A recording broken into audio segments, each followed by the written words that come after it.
Welcome to the Phil and H Travel Podcast, Is It Worth It?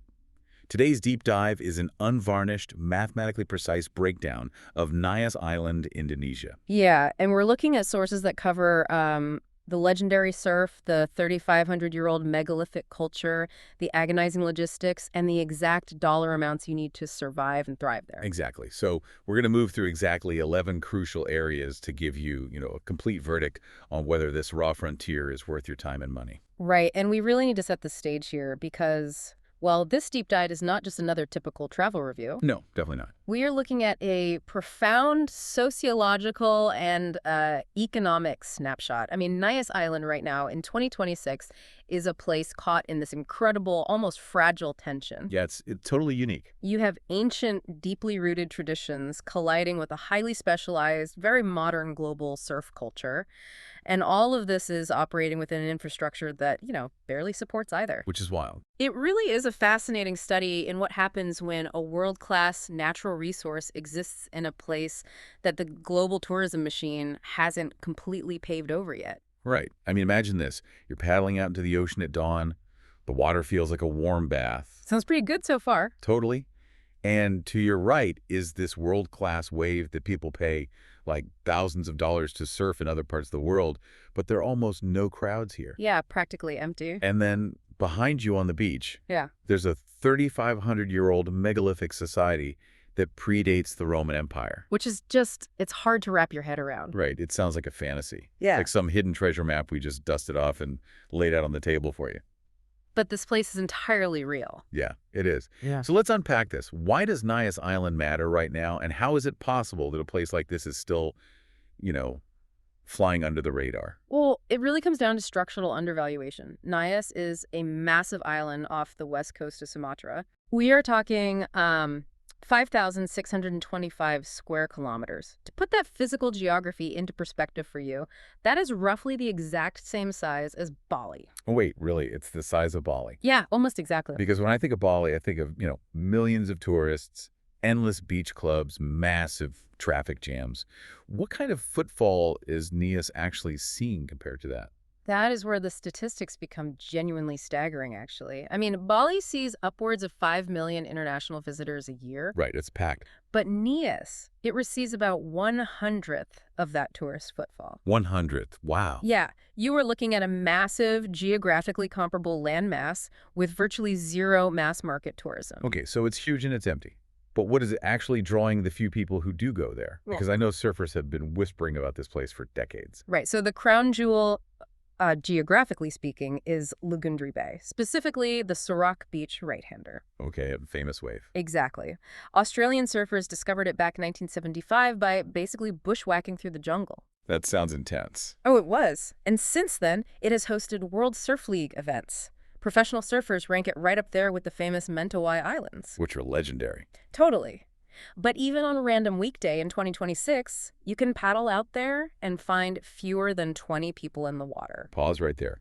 Let's translate this for the non-surfers listening. Yeah. People who might only know waves from watching someone splash around on a sandy beach in Florida. Fair point, yeah. The sources describe Sorak Beach as a hollow right-hander breaking over a shallow reef. What does that actually mean? Well, Paint a picture of the physics here. Why is this wave so legendary and, frankly, so intimidating? So it's all about the bathymetry, the topography of the ocean floor. At a normal sandy beach, the ocean floor slopes up gradually so the wave spills over gently. Right, easy rolling waves. Exactly. But at Sorak Beach, the deep Indian Ocean swells travel uninterrupted for thousands of miles, and then suddenly they hit a jagged, extremely shallow coral reef shelf. Oh, wow. So it just hits a wall? Pretty much. All that underwater energy has nowhere to go but violently upward. The wave pitches forward, creating a perfectly cylindrical tube or a barrel. Okay, the classic surf barrel. Right, and because it breaks to the surfer's right-hander, it creates a highly predictable, incredibly powerful ride. But there's a catch. A huge catch. You are surfing in incredibly shallow water over razor-sharp coral. That sounds both amazing and completely terrifying. It's definitely both. But let's talk about the economics, because this is where my mind was completely blown reading through our sources. Yeah. I mean, what does it actually cost to sleep next to one of the top 10 surf breaks in Southeast Asia? The hard market rates right now in 2026 are exceptional. I mean, a budget guest house directly on Sorek Beach will cost you between 10 and 20 US dollars a night. 10 to 20 bucks? That's insane. Yeah, and if you want a mid-range surf camp with breakfast included, you are looking at $30 to $60 a night. Still incredible. And the absolute highest end, like the best private villas on the island, start at around $80 a night. Okay, let's contrast that immediately. If I want mid-range accommodation in Bali right now, what am I paying? Oh, way more. Exactly. $80 to $150 a night, minimum, just to be somewhere near the water. So on Nias, a solo backpacker can live entirely like all-in food, bed, transport for $25 to $40 a day. Yep, that's the math. And a couple on a mid-range budget, $80 to $120 a day combined. Exactly. And these are not, aspirational off-season, if you know a guy prices. This is the structural reality of the island's economy today. It is an insane, almost unbelievable value. But I have to ask, what's the catch? There's always a catch. Right. If it's the size of Bali, has world-class waves, and costs 20 bucks a night, why hasn't it been completely overrun? How does a place like this still exist? Well, the answer is the infrastructure, which we will dive deeply into when we discuss the logistics trap. Oh, the traps are brutal. They really are. But the reason it hasn't been paved over is that the global tourism machine demands convenience. And Nias, it offers zero convenience. None at all. It requires immense patience. And, that lack of development has accidentally preserved the other massive draw of the island, the culture. Right. You mentioned the 3,500-year-old megalithic culture. When I read that in the notes, I had a hard time wrapping my head around it. 3,500 years predates the Roman Empire. Yeah, it's ancient. So what does that actually look like on the ground? Are we talking about ancient ruins behind a velvet rope or a living society? No, it is entirely alive. The Ononiha people have maintained continuous occupation of these lands for centuries. Wow. When you travel inland to places like Bawömataluo Village, you are walking on massive stone-paved streets that were laid down generations ago. Just right out in the open. Yeah. You are looking at colossal traditional chiefs' houses, built from massive timber without a single iron nail. And they're engineered to withstand massive earthquakes. That's incredible engineering. And then, of course, there is the Hombo Batu, the stone-jumping ritual. Yes, I saw pictures of this. You have these young men vaulting over a solid stone wall that is 2 meters high. Yep, 2 full meters. 2 meters. That's over 6.5 feet. Why do they do this? Is it just like an athletic display? Well, today it serves as a coming-of-age ceremony and a cultural display, yeah. But its origins are deeply rooted in military history. Oh, really? Warfare. Exactly.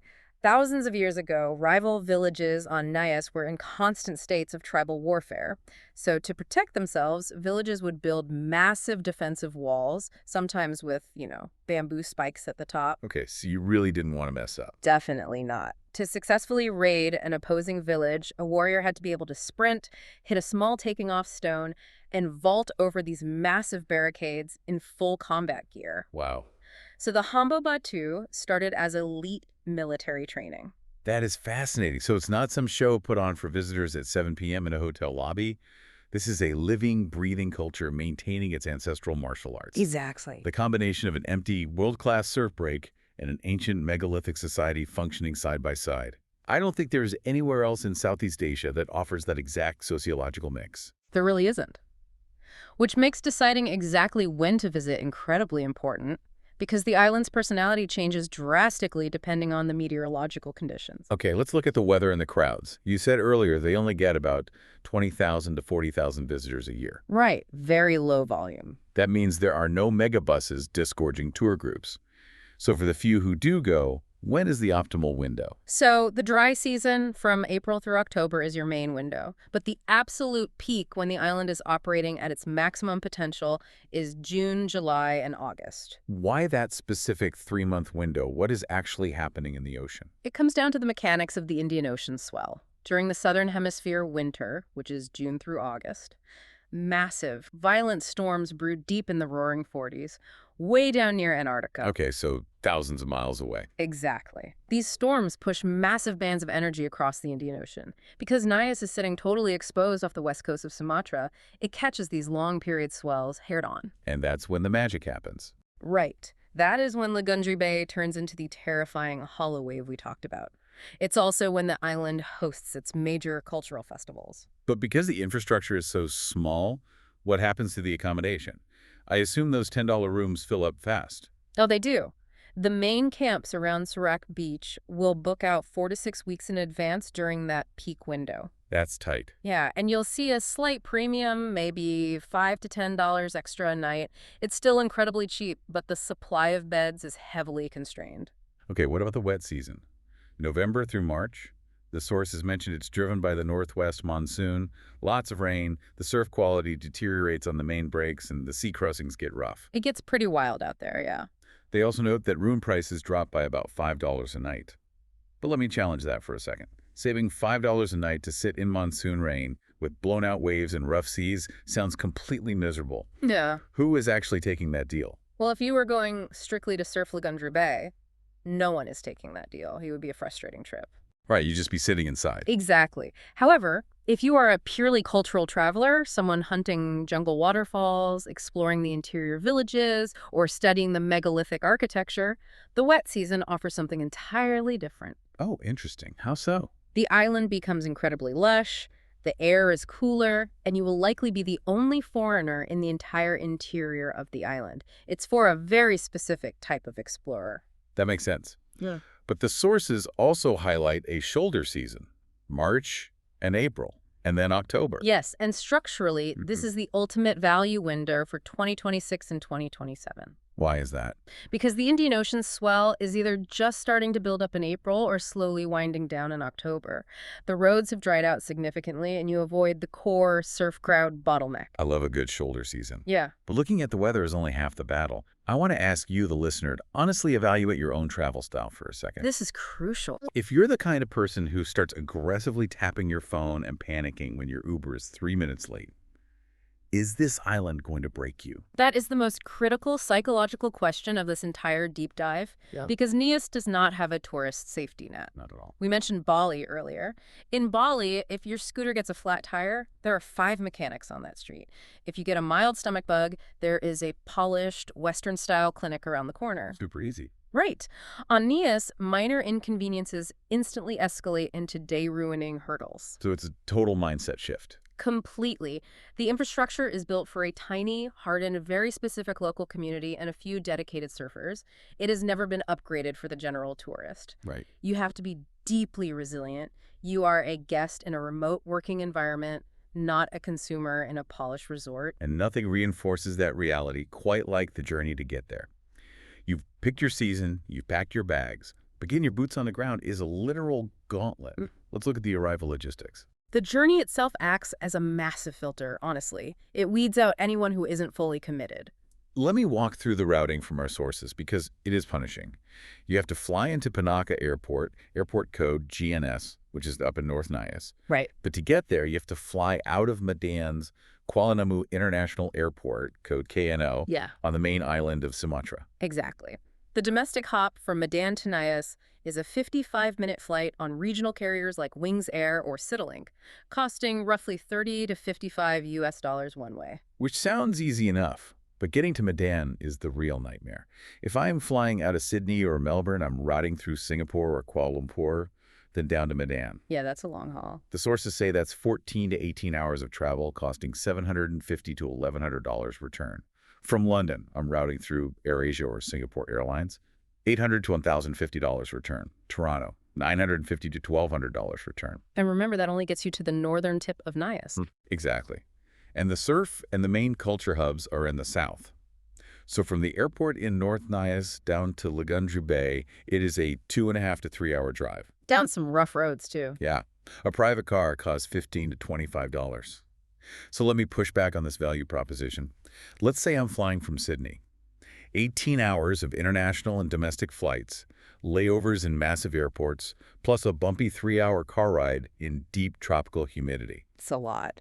That is nearly 24 hours of exhausting transit.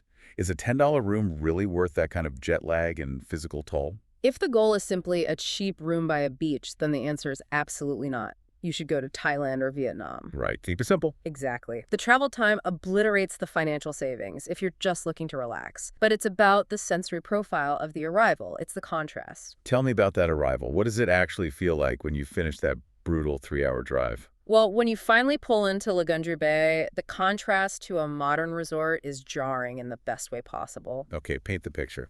You step out of the car and you see this incredibly deep, clear, green-blue Indian Ocean. The main beach road isn't lined with mega hotels. It's lined with traditional wooden architecture. Wow. You smell tiny warungs cooking fish over open flames. You are standing in a genuine, working Indonesian fishing and surfing community. So it's completely raw. Yes. It hasn't been sterilized. It hasn't been filtered for an Instagram arrival aesthetic. You are feeling the raw, honest reality of a place that exists for its own purpose, not just to serve you a cocktail. Okay, that paints a beautiful picture. Yeah. The exhaustion fades when you see the authenticity. So you've survived the brutal transit. You're staring at this incredible green-blue ocean. Where are you dropping your bags? That's the next big decision. Yeah, because the sources break the accommodation down into 4 very distinct traveler tiers. And the tiered system here is structurally very different from what you find in more developed markets. The ceiling is much lower, and the floor is much cheaper. Let's start with Tier 1, the budget backpacker. $10 to $20 a night. We're talking very basic homestays and guest houses right around Sorak Beach. Super basic. The source highlights a place called Rafael Nias Hotel and Apartments. $10 to $15 gets you a room with a fan. $18 to $22 gets you air conditioning. Well, what is important to note about this tier is what you are not getting. Right. You are not getting a pool. You are not getting a lobby cafe serving artisanal oat milk lattes. Definitely not. You are getting a clean bed, a simple bathroom, and you are stepping out your front door directly in front of a world-class wave. It is pure utility. Then you move to Tier 2, the mid-range surf camp, running $30 to $60 a night. Economically, this is the most fascinating bracket on the island. Why is that? Let's look at a place like Front Foot Surf. They offer a 10-night package that comes out to about $1,455 per person. Wait, break that math down for me. How does a $60 room become a $1,400 package? If you average it out, it's $145 a day. But it splits into roughly $60 for your actual bed and breakfast and $85 for guided surfing and logistics. Ah, okay. But why would a budget-conscious traveler pay an extra $85 a day for logistics? Couldn't I just rent a board and walk to the beach? You could, but remember what we said about the friction of the infrastructure. Trying to source your own breakfast at 5:30 a.m. in a village with no real restaurants, and then trying to negotiate a boat transport with a local fisherman to take you out to a specific reef break every single day is exhausting. Yeah, that sounds like a headache. It eats up hours of your time. The mid-range surf camp smooths over all those friction points. They feed you, they put you on a boat, they guide you in the water. That makes total sense. You are paying to remove the infrastructural friction. Yeah. And compared to the Mentawai Islands or the Maldives, where a comparable guided package is $300 to $600 a day, $145 is a steal. Exactly. Now, Tier 3 is the family traveler, $50 to $90 a night. Our sources issue a fairly strict warning here, though. This is very tough for families with young children. I can imagine. No sidewalks for strollers, no Western hospitals nearby, no kids clubs. Precisely. But for culturally adventurous families with older teenagers, guest houses with multiple rooms and basic kitchens do exist. You can budget $80 to $120 a day for the whole family, and you focus entirely on the cultural side, the village experiences, the jungle hikes. And finally, Tier 4, the higher end or villa traveler, spending $80 to $100+ a night. These places have private pools and direct beach access. They're nice, but I love the analogy we have to use here because the word luxury is very misleading on Nias. the luxury ceiling is entirely relative. Right. It's like going to a massive outdoor camping store and buying the absolute fanciest, most high-tech multi-room tent they sell. Best in the store. Exactly. It is undeniably the best option available on the market. But you're still sleeping in the dirt? You're still camping? In Nias, paying $100 a night gets you privacy and a pool. But you aren't getting luxury resort amenities. You aren't getting 24-hour room service, fine dining, or a day spa. You're just staying in the nicest house in a rural fishing village. Which perfectly transitions into the daily lived experience. Because once you've settled into your room, regardless of the tier, You have to navigate the local economy. You got to eat. You need to eat, and you need to understand the social etiquette. Let's talk about the food first. Yeah. North Sumatran cuisine. If I'm walking down the road looking for lunch, what am I eating? It is heavily reliant on rich, complex flavors. You will see a lot of spice, fresh fish pulled straight from the ocean that morning, rice, and deep, rich coconut-based sauces. It sounds incredible. And the prices are almost hard to believe. Yeah. You go to a local warung, which is just a small family-owned roadside eatery, and a massive plate of nasi goreng, which is Indonesian fried rice or freshly grilled fish, will cost you between $1.50 and $3.50 US. Yeah. If you want to sit down at a slightly more modern mid-range cafe, maybe attached to one of the surf camps, you're paying $4 to $8. But what if I have one of those family rooms with a basic kitchen and I want to cook? Can I just run to the grocery store? Not in the Western sense, no. You won't find a massive air-conditioned supermarket chain like Super Indo or Alphamart with perfectly arranged aisles. So where do you go? You will be shopping at local open-air markets in Gunung Sitoli in the north or Tiluk Dalam in the south. The grocery prices are wonderfully grounded in the local economy, though. A kilogram of rice is roughly 75 to 95 cents US. Amazing. A massive bunch of local bananas is 30 to 50 cents. A 1.5-liter bottle of water is under 50 cents. Yeah. And a cold bintang beer, enjoying the sunset at a warung, will set you back maybe $2. Can't beat that. The food is incredibly affordable.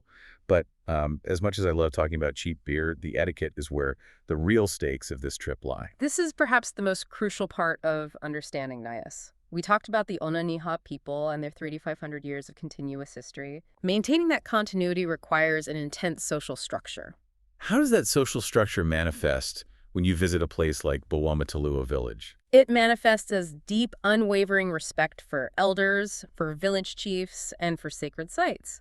When you walk into one of these megalithic villages, you are not walking into a museum. It's an active community. You are quite literally walking into someone's ancestral living room.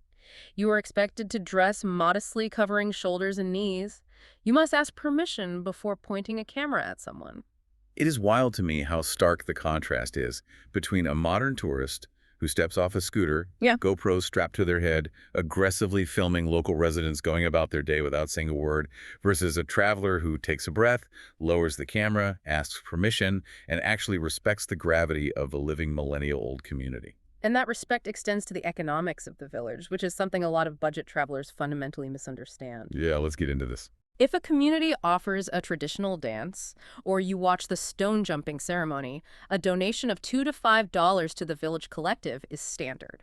And I've read travel forums where backpackers complain about this, calling it a tourist trap fee. It is absolutely not a tourist trap fee, and framing it that way is incredibly ignorant. Completely agree. That $2 to $5 is a vital microeconomic engine.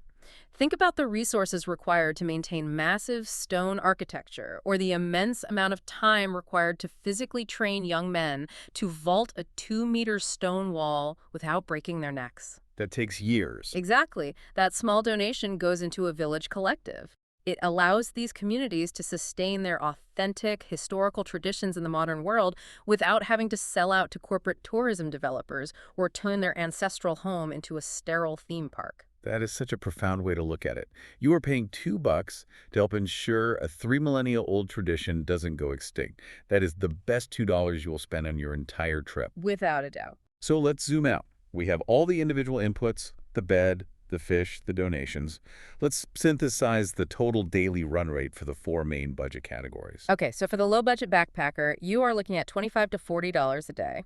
That covers your $15 homestay bed, $10 for 3 solid warung meals, a $5 to $8 motorbike rental, and a few bucks for village donations or water. You are eating well, you are mobile, and you are right on the beach. Now, the mid-budget is $60 to $90 a day. That gets you the $60 surf camp bed with breakfast, a couple of mid-range cafe meals, and maybe you split a private driver for a day trip to a waterfall, plus some guided surf lessons. Sounds like the sweet spot. It is. And the high budget is $120 to $180 a day. That's the best villa on the island, private drivers on standby, full-day cultural tours, and private boat trips to the outer islands. It costs roughly 1/3 of what the exact same luxury day would cost you in Bali. But we need to issue a very stark, very serious warning for the 4th category of traveler, the digital nomad. Oh yeah, we really do. The digital nomad budget is around $1,000 to $1,400 a month. On paper, it sounds like an absolute utopia. Live on a tropical island for under $1,500 a month and surf every day. Sign me up. Sounds perfect, right? But let me use an analogy here to explain the reality of trying to work from Nias. Trying to upload a massive video file to a client or run a high-definition Zoom presentation on Nias Wi-Fi is exactly like trying to drink a thick, frozen milkshake through one of those tiny plastic coffee stirrers. That's highly accurate. Right. It is technically physically possible, but it requires endless, agonizing patience, and the frustration might just give you an aneurysm. The technological data supports your milkshake analogy completely. The bandwidth infrastructure is severely bottlenecked. The Wi-Fi in Lagundri Bay is 5 to 15 megabits per second on a good day. Which is barely enough for Netflix. Barely. And often during storms or peak hours, it is entirely unusable. There are no dedicated co-working spaces with fiber optic backups. You are forced to rely on Telkomsel or XL4G cellular networks as a tether, and the cell tower coverage is highly intermittent. So how does this make Nias a double-edged sword for remote workers? It depends entirely on the mechanics of your job. We divide remote work into two categories, asynchronous and synchronous. Okay, break down asynchronous first. If you are an asynchronous worker, say, a freelance writer, a coder who pushes software updates overnight, or a graphic designer, Nias is the ultimate lifestyle. Because you control your time. Exactly. You can surf at dawn, ride offline in a hammock mid-morning, explore a megalithic village in the afternoon, and slowly upload your documents overnight while you sleep. But what if you were a synchronous worker? If your career relies on real-time synchronization, you are leading heavy video conference calls, you are day trading stocks, or you have a boss who expects instant replies on Slack, that digital isolation will be fatal to your employment. You're just not going to make it. You will miss meetings, your video will freeze, you are entirely at the mercy of an infrastructure that doesn't care about your deadlines. Consider yourselves warned, remote workers. And that lack of infrastructure isn't just a problem for your laptop. It brings us to the three named logistics traps. Or traps. These are the three specific ways your trip will derail before you even get out into the water. Let's start with trap 1, the Medan connection. This is a classic supply chain bottleneck. We mentioned earlier that almost every international flight route forces you to transit through Medan's Kuala Namu airport. Right. Medan is a massive, bustling Indonesian city, but it is primarily a domestic hub. It is not a highly optimized, low-cost carrier mega hub like Kuala Lumpur or Singapore. Which means the funnel gets very narrow very quickly. The flights from Medan to Nias on regional carriers like Wings Air are sparse. You are looking at maybe 1 or 2 flights a day. Very limited options. So think about the mechanics of your travel day. If your international flight from London or Sydney is delayed by even 1 hour, which happens constantly, you miss that tiny domestic connection. And because it's a regional route, there are no same-day recovery options. They don't just put you on the next flight 2 hours later. Oh, no. You are physically stuck in Medan. You have to leave the airport, pay $25 to $50 for a random transit hotel, pay another $30 to $55 in airline rebooking fees, and you lose an entire 24 hours of your meticulously planned vacation. The fix for this trap is simple, but requires patience. When you book your flights, you must build a massive 5-hour buffer in Medan to account for international delays. Or better yet, just plan to spend the night in Medan and book the domestic leg to Nias for the following morning. Yep, just sleep it off. Do not try to thread the needle on a 1-hour layover. Which leads us to trap 2, the motorbike road reality. As we discussed, the drive from the airport in the north to the surf in the south is 2.5 to 3 hours. And if you look at a map, it seems like a straightforward scenic zip down the coastline. Google Maps lies. It totally lies. It does. The reality is that the main coastal road is deeply patchy, plagued by potholes from heavy rain, and the secondary roads, like the steep inclines leading up to Bawömataluo Village, are treacherous and require a sturdy, reliable vehicle. We see this exact scenario play out all the time in Southeast Asia. A backpacker lands, they're exhausted from the flight, they rent the cheapest, most underpowered scooter at the airport. Oh, I've seen it. They throw on a pair of board shorts and flip-flops, strap a massive backpack to their shoulders, and try to ride 3 hours south right after a tropical rainstorm. It's terrifying. It is a guaranteed recipe for losing traction on a wet hill and suffering serious road rash, which ruins the trip on day 1. The fix here is to manage your energy. Arrive at the airport by midday, hire a private local driver with an SUV for 15 to 25 bucks to get you safely down to the south while you sleep in the air conditioning. That's the pro move. Then, rent your scooter on day 2 from your guest house when you are fully rested without your luggage and you can actually see the road conditions in the daylight. Smart. Which leads us to trap 3, and this is without a doubt the most dangerous one. The surf level mismatch, also known as the surf ego. Yeah, Surak Beach is globally famous, so naturally everyone who visits wants to say they surfed it. But we have to go back to the physics of the wave. Right. This is a hollow wave breaking over a shallow, jagged reef in the 4 to 8 foot range. And intermediate surfers who are used to soft, forgiving, sandy beach breaks in places like Portugal or California or even parts of Bali paddle out here thinking they can handle it. Big mistake. They catch a wave, lose the balance, get caught inside the impact zone, get washed over the coral reef, and get sliced to pieces. I really have to challenge the listener right now. Right. Are you humble enough to look at an 8-foot reef break and admit you aren't ready for it? The psychology of this trap is what makes it so prevalent. Surf culture is deeply tied to ego and the desire for progression. Definitely. Surfers constantly want to push their limits. But the reason this ego check is absolutely critical on Nias, more so than almost anywhere else, is because of the total lack of medical infrastructure. This is the terrifying part. If you get reef rash, which is when you get dragged across the coral and it slices your skin, or if you suffer a deep laceration in Bali, what happens? It's an easy fix. You hop on a scooter, and you are in a sterile, modern, air-conditioned clinic in 20 minutes getting professional stitches. What happens on Nias? On Nias, there is probably a local guy on the beach who is very good at patching dinged surfboards with fiberglass, and he might offer to clean your cut with lime juice. Oh man, lime juice on a reef cut. Yeah, no thanks. But if you need serious, sterile medical attention, you are hours away from any sort of help. If you aren't honest about your skill level, you should not be surfing the main reef breaks. So where do you go? You should be heading north to the softer, friendlier beach breaks around Afulu, or you should be booking a mid-range surf camp where a local guide will literally assess your ability on day 1 and explicitly tell you where you are safely allowed to paddle out. Which brings a very serious, unavoidable focus onto the broader reality of keeping yourself safe. Let's talk about safety, solo travel, and medical emergencies. Because Nias presents a really strange paradox. It is a profound contradiction. From a traditional human crime perspective, Nias is incredibly safe. I was genuinely shocked reading this. I assumed a remote island with low economic development would have high petty crime. But it's the opposite. The local hospitality is legendary. Things like pickpocketing, aggressive scams, or violent theft against tourists are exceptionally rare. It comes back to the village structure. In these tight-knit traditional communities, social accountability is massive. If someone steals from a guest, it shames the entire village. Ah, I see. So the social fabric enforces safety. For solo female travelers, however, the safety profile has a unique nuance. What is the dynamic there? Well, the international surf community that visits Nias is heavily male-dominated. The locals are deeply accustomed to seeing groups of visiting male surfers. So a solo female traveler is an unusual presence in some of the more remote villages. This doesn't typically manifest as any structural or physical threat, but rather as occasional unsolicited attention or curiosity. The strong practical recommendation from our sources is for solo female travelers to stay in established social surf camps rather than an isolated rural homestay. Just to have that buffer. Exactly. It just provides a built-in community buffer and immediate social support. That makes a lot of sense.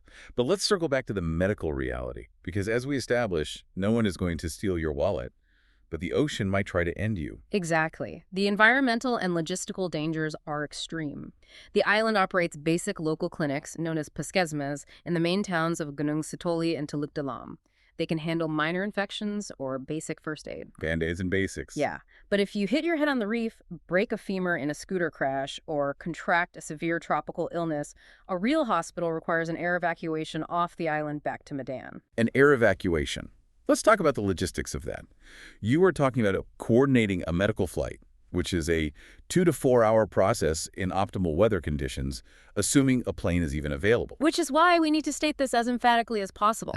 Comprehensive travel insurance with specific medical evacuation and extreme sports or surf injury coverage is a hard requirement. Not requirement. It is not a suggestion. It is not a luxury add-on. You literally budget $80 to $150 for that insurance policy before you even look at your flight tickets. It is unequivocally the most important purchase of your entire trip. The defining contradiction of Nias is that you are incredibly safe from human malice, but highly exposed to logistical and medical catastrophe. If you cannot afford the insurance, you cannot afford the trip. And what about minor annoyances? Scams? Very manageable. It's mostly informal opportunism, a driver courting a higher price once you're already moving, or some confusion over whether the village entry donation covers the stone jumping display. How do you handle it? The solution is just clear communication. Simply agree on every single price, down to the exact rupiah before you get in the car or walk into the village. Okay, let's take a deep breath. You've navigated the Medan supply chain trap, you survived the 3-hour drive, you kept your surf ego in check, and you bought the evacuation insurance. You made it! What is the actual payoff?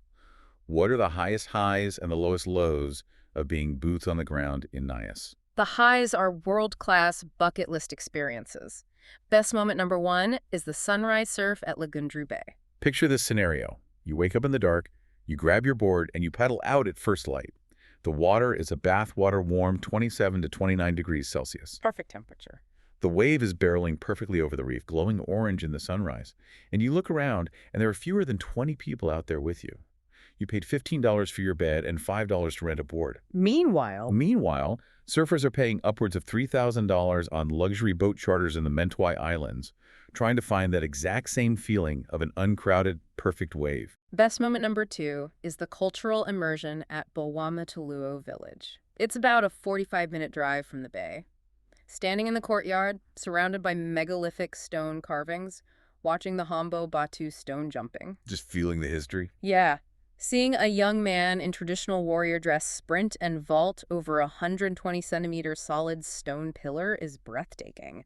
And knowing that this specific physical performance has a 3,500-year continuity behind it, and it only cost you a $5 to $10 donation to help preserve it, it's a profoundly moving human experience. Best moment 3 is the aquatic life.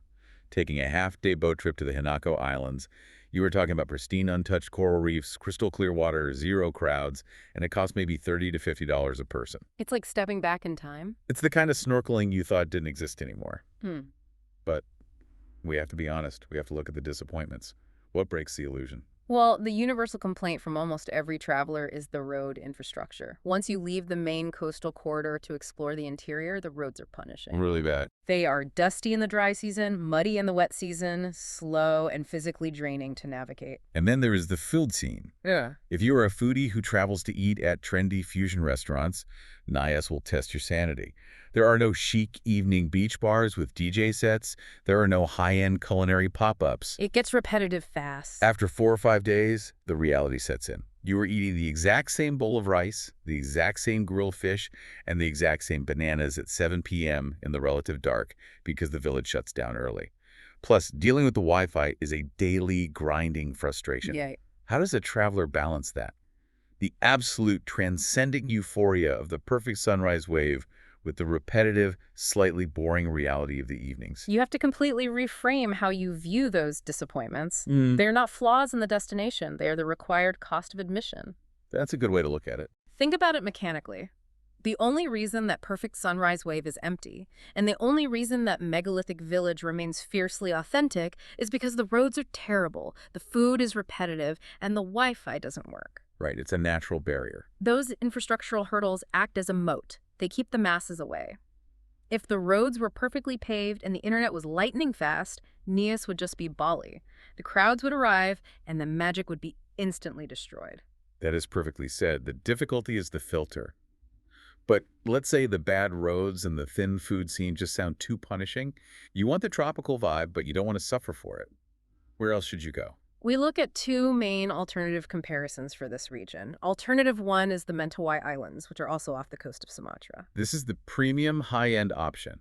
You are spending $150 to $300 a day easily. If you want a dedicated surf boat charter, you are looking at $2,500 to $3,500 a week. It's a big step up in price. You route through the city of Padang. This is for the advanced surfer who wants world-class waves with zero infrastructure compromise. You sleep on a luxury air-conditioned boat, a chef cooks your meals, and a captain drives you directly to the wave. That's like a luxury yacht.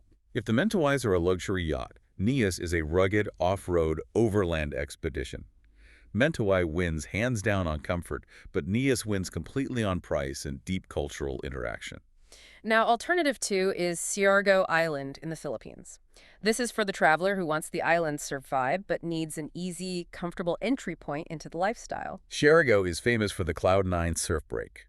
It is incredibly easy to get to. You can catch direct, cheap flights from Manila for $80 to $130. The budgets are super manageable too. A backpacker can do it for $35 to $50 a day, and mid-range is $60 to $90. And the amenities are great. They have fiber optic Wi-Fi, fantastic international food, trendy cafes, yoga studios, but you're dealing with massive crowds in the water and on the streets. Siargao is the trendy beach club. Connecting this back to your core identity as a traveler. Choosing Nias over the convenience of Siargao or the luxury of the Mentawais means you are actively, intentionally opting out of convenience. You are trading comfort for raw, unpolished discovery. Which brings us to the grand finale. We have the facts, the deep history, the physics of the waves, the logistical nightmares, and the alternatives. It is time for the rapid-fire definitive verdicts. Let's hear them. I am going to act as the ultimate filter right now, category by category. Backpacker. Yes. Absolutely yes, but with strict conditions. $25 to $40 a day is a steal. If you are at least an intermediate surfer who understands reef dynamics, you can handle the chaotic logistics of getting there, and you don't care about nightlife. Spot on. Mid-range, yes. This is our strongest verdict of the entire deep dive. $60 to $90 a day is the absolute sweet spot. It is one-third the cost of Bali. You are the ultimate value traveler. The best way to do it. Family. Conditional. $120 to $160 a day. You need older teenagers who genuinely love rugged adventure and cultural history. This is not a resort with a kids club, and medical evacuation insurance is mandatory. Mandatory? Luxury. Weak verdict. Paying $150 to $200 a night here does not buy you real luxury service. The value proposition is entirely broken at the top end. Take that money and go to the Maldives or a high-end Bali resort. Yeah, skip Nias for luxury. Digital nomad, yes, but with massive, screaming bandwidth caveats. $1,000 to $1,400 a month is an amazing lifestyle for asynchronous workers, but it will be an unmitigated disaster if your income relies on live Zoom calls.